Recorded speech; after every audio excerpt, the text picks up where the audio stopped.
Welcome to Khadija Talimwali YouTube channel. Imagine you have exactly 30 seconds to convince someone not to leave a room. Like, what do you even say? Right, that is a lot of pressure. Exactly. And if you consult a modern YouTube algorithm, it will just hand you this hyper-optimized, mathematically tested script. Yeah, but generations of storytellers, scattered across entirely different cultures, have accomplished that exact same feat using just a handful of very specific words. It really is the ultimate psychological trick. And welcome to today's deep dive, by the way. We're so glad you're here. Yeah. Because when the dark closes in, you know, whether that dark is a literal pitch black room or just a metaphorical season of despair, we don't just reach for a match, we reach for a narrative. We really do. And we have an incredibly eclectic stack of sources for you to look at today. Yeah. We are pulling from articles on Urdu children's literature, vocabulary guides. Including that massive 24,000-word offline dictionary by Wasim Siddiqui. Yes. Plus modern digital script writing templates, and finally, a deep literary analysis of Kate DiCamillo's acclaimed novel, The Tale of Despero. On the surface, I mean, you are looking at algorithmic data sheets sitting right next to a story about a cartoon mouse. Right. It seems super disconnected. But the mission of this deep dive is to explore the underlying architecture connecting them. We're going to uncover how stories help you process the most complex, terrifying emotions in your life. And how finding the precise vocabulary for your pain is often the only way to actually survive it. Exactly. So let's start with the pure mechanics of that 30-second window we mentioned. Our sources provide this brutal contrast in how we capture human attention. Oh, the script templates. Yeah, I was looking at this Urdu and Hindi YouTube script writing template, and the rules are entirely metric-driven. You have 30 seconds. And if you don't hit the right beats, you're done. Right. In that window, you must deliver a high-energy hook, tease 3 to 5 specific value points, and set up a call to action. It treats human attention like this fragile, fleeing commodity. Because in a digital landscape, it kind of is, you know? Yeah. The algorithm actively punishes you if your retention graph dips at second 31. The creator is essentially begging the viewer to stay. Begging. But then you look at the traditional storytelling approach. The original 30-second hook doesn't beg at all. No, it really doesn't. It's just 4 words in English, once upon a time, or, as it appears in the Urdu traditions we reviewed, ek dafa ka zikr hai. That phrase operates so differently than a digital hook. It's a verbal contract. Yeah. It tells the listener to suspend their current reality and enter a shared psychological space. It's a command, not a plea. So if an Urdu storyteller uses that traditional invocation to pull a child into a story, what happens when the child actively tries to break the contract? Which kids totally do. All the time. And that is exactly the tension at the center of this brilliant story we found in our sources. It's written by Shem Danish Peikel. Right, originally published in monthly Zakoshak and adapted for audio by the digital platform Awaz Urdu. Yeah. So we're introduced to Chacha Chatru, who is this man telling bedtime stories to his brother's children. And Chacha isn't some, master innovator. No, he's just reciting the recycled fables of his own youth, and every single one opens with that verbal tether, once upon a time. And sitting in his audience is Cameron.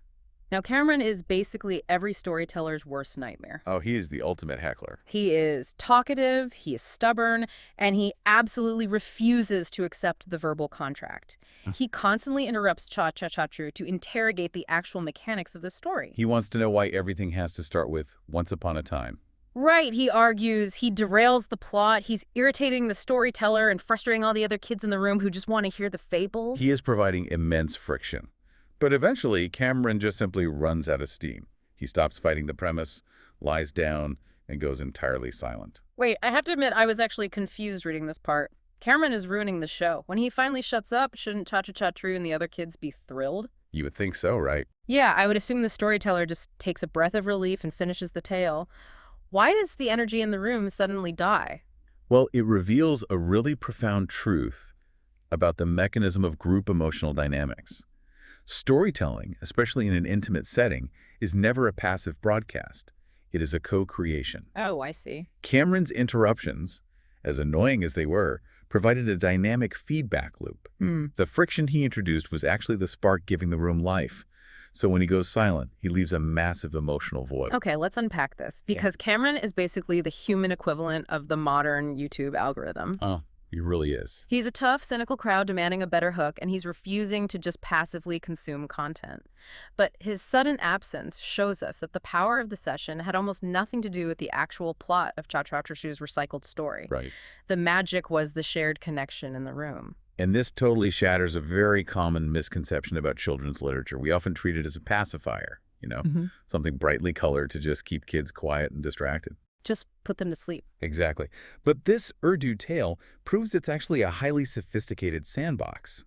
It's a safe space for children to test boundaries, challenge authority figures like Cha-Cha, and experience sudden shifts in a group's emotional climate without any real-world danger. But let's talk about that specific emotional climate, because that void Qamran leaves is kind of hard to articulate.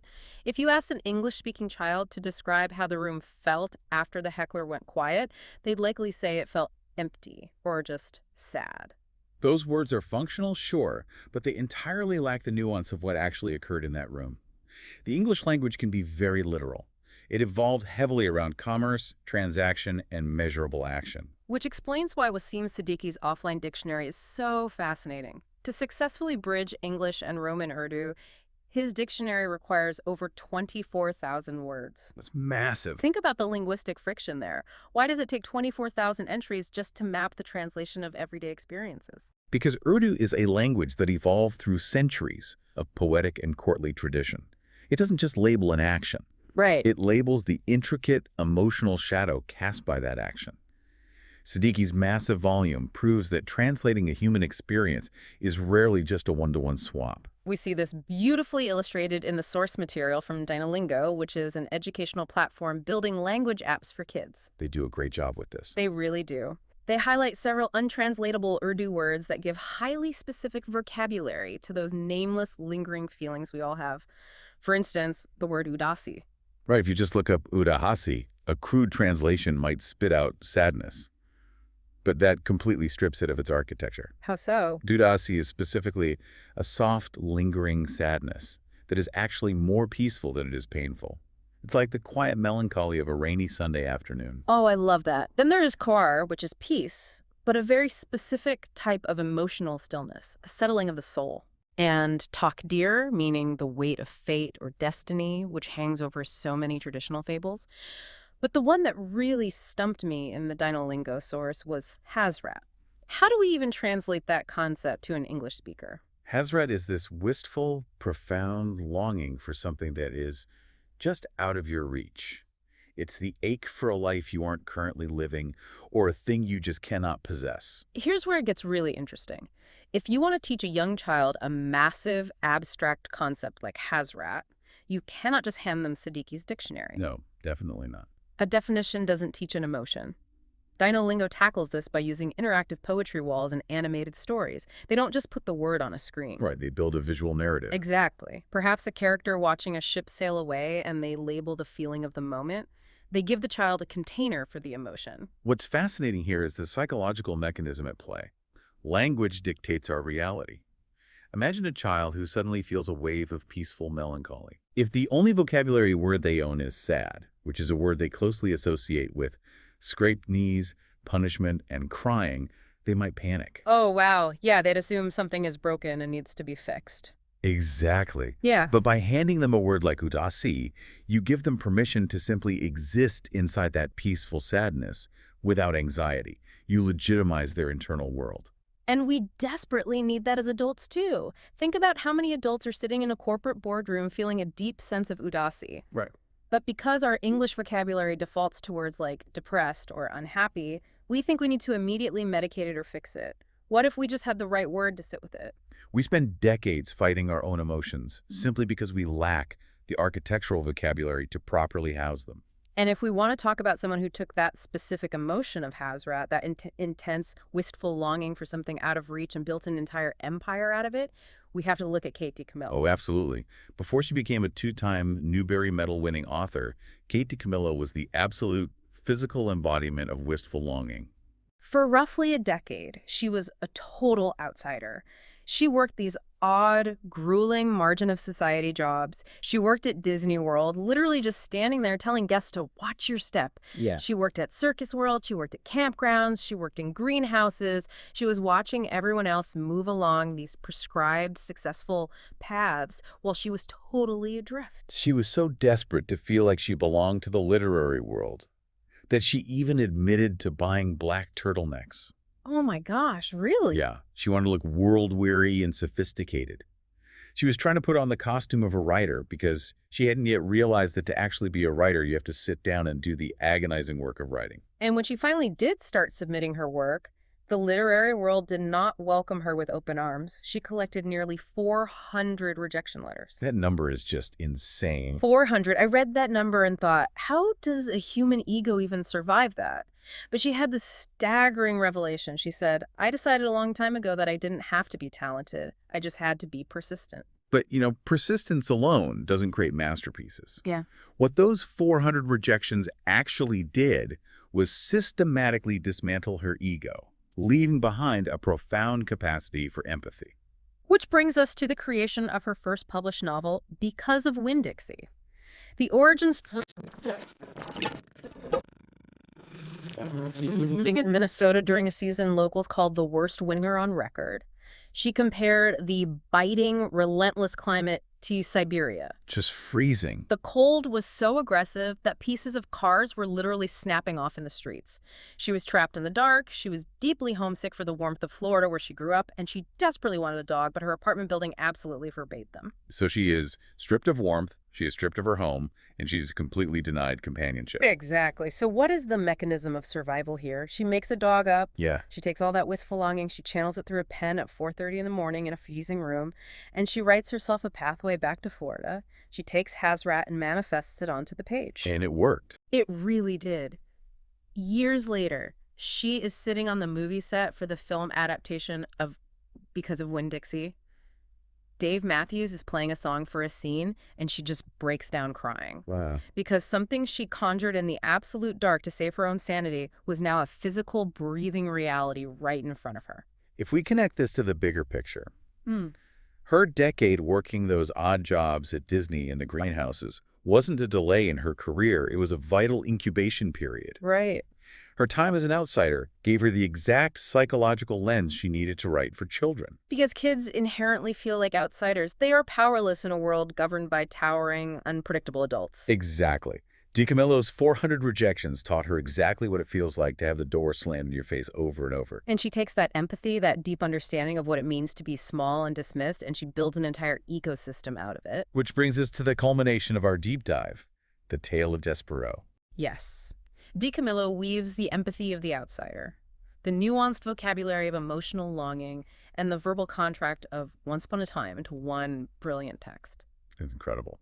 But what fascinated me in the literary analysis from our sources is that she doesn't just give us a hero to root for, she creates a complete ecosystem of trauma and then shows us how different characters process that trauma. Let's look at the psychological profiles of these characters, starting with Despereaux Tilling.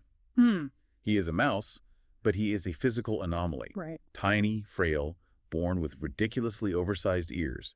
He refuses to scavenge for crumbs like a normal mouse. Instead, he's drawn to music. He's drawn to the light. He actually falls in love with a human, Princess P. And for this absolute failure to conform, the Mouse Council condemns him to the dungeon. They throw him into the pitch black. And what is his survival mechanism? He doesn't look for a weapon. No. He says out loud to the darkness, once upon a time. He uses the traditional storyteller's tether as a magic spell to protect his own mind. But DiCamillo contrasts Despereaux's survival tactic with Roscuro. Now, Roscuro is a rat who lives down in that very same dungeon. And DiCamillo isn't subtle with her naming conventions here. Roscuro's full name is chiaroscuro, literally embodying that Renaissance art technique of placing extreme, brilliant light directly against impenetrable, heavy dark. Right. That artistic tension is his exact psychological profile. He is a creature of the dark who becomes dangerously obsessed with the light upstairs. But when he ventures into the human world, he's met with horror and violence. It's awful. And the narrator explicitly tells us that his heart was broken, and when it healed crooked. I cannot get over that phrase, a heart healing crooked. It's so visceral. It is. Instead of using storytelling to process his pain like Despereaux does, Ristero processes his trauma through revenge, and his revenge revolves around soup. Which sounds completely absurd. Right, until you realize that in the world of this book, soup is the ultimate mechanism of warmth, comfort, and safety. It is the literal antidote to the dark. Roscuro wants to steal the light because he was denied it. Then you have Migrisao, the human servant girl. She is sold for a handful of cigarettes and a red tablecloth, physically abused until her ears resemble cauliflower. Oh, it's so dark. It is. And how does she process her trauma? Through pure delusion. She clings to the impossible fantasy that she will simply become a princess. Roscuro weaponizes her Hazrat, her wistful longing to manipulate her into helping him kidnap Princess P. Even the adults in this world are utilizing tethers to survive the dark. Gregory the jailer navigates the pitch-black maze of the dungeon by keeping a physical rope tied around his ankle. Just so it doesn't get swallowed by the void. Exactly. And he tells Despero he will only save his life under one condition. Despero must tell him a story. Look at Hovis the Threadmaster. He is the mouse tasked with tying the red thread of death around the necks of those condemned to the dungeon. It's a symbol of execution. But when Despero willingly embraces his quest to save the princess, Hovis gives him an entire spool of that same red thread to use as a lifeline to navigate the maze. The mechanism of condemnation actually becomes the tool for salvation. And DiCamillo refuses to sugarcoat any of this for her young readers. There is a pivotal quote from the analysis. Everything cannot always be sweetness and light. No, it can't. The narrative forces you to look at cruelty. It forces you to look at the fact that parents can fail you profoundly.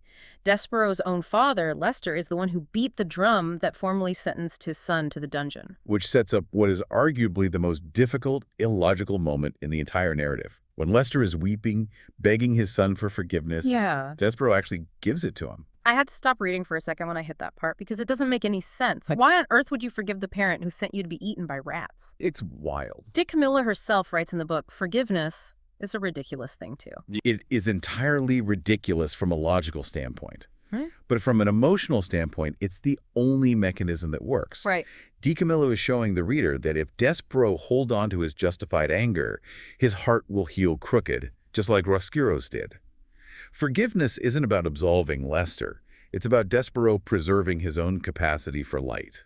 So what does this all mean? When you zoom out, Despero isn't a traditional knight. He isn't swinging a sword to slay a dragon. His true superpower is his empathy. Absolutely. His entire terrifying quest into the dungeon is about achieving korar, that highly specific Urdu word for emotional stillness we talked about. And he achieves it by making the hardest, most illogical choice of them all. This raises an important question about why humans ever began telling stories in the first place. DiCamillo explicitly tells her audience that the world is dangerous. Yeah. But much like a child learning the word udasi to map their sadness without panicking, DiCamillo positions the narrative itself as a lantern in the dark. Stories of light. That is what Gregory the jailer realizes.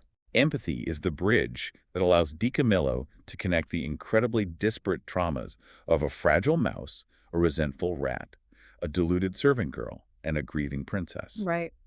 The story allows us, the readers, to inhabit their pain, to feel their Hazrat, without being permanently destroyed by it. It acts just like the rope around Gregory's ankle, or the red thread from Hovis.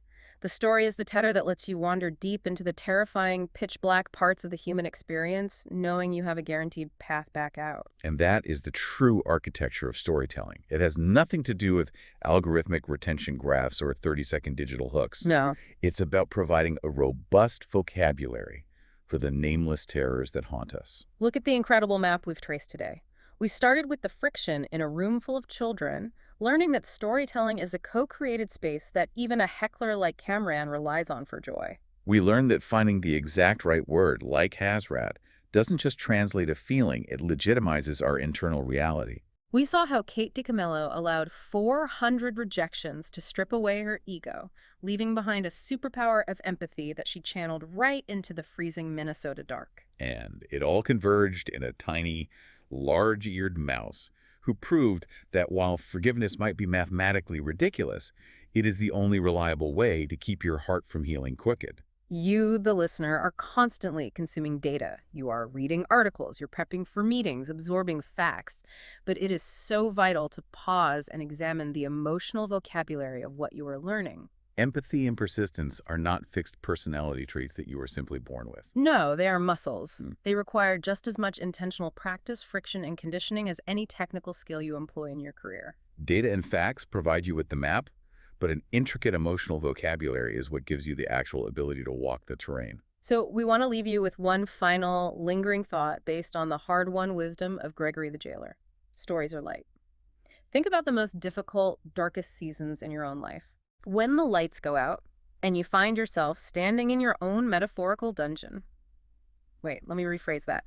When you're in that dark, what is the internal narrative you are constructing? Right. Are you weaving a story of resentment where your heart heals crooked?